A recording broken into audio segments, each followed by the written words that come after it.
Momentálne 9 hodín ráno a my ideme smer Drha Alkuj. O 10. máme mať tréning, čiže spájame sa ešte s jednou skupinou.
Momentálne máme po prvom tréningu a išli sme sa nájsť do nejakej kebabárni.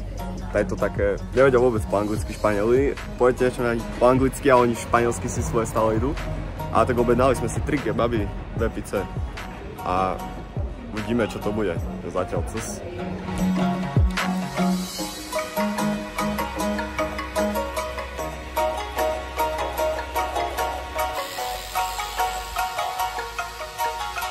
Že momentálne po jazdení, po oddychu, keďže druhý tréning sme nejazdili, keďže ma začal boleť lakeť.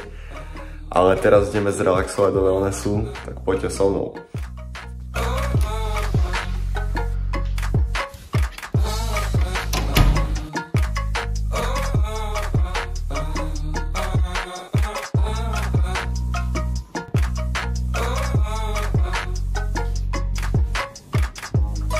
Akurát idem od wellnessu.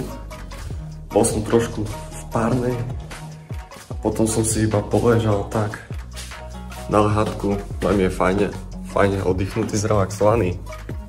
A teraz idem naspäť na ubytko. Zahráme asi dačo, pozrieme nejaký film, asi budeme aj karty hrať. Už uvidím, aké bude prekvapko. A pozrite sa na ten nádherný výhľad. Čistá fantázia.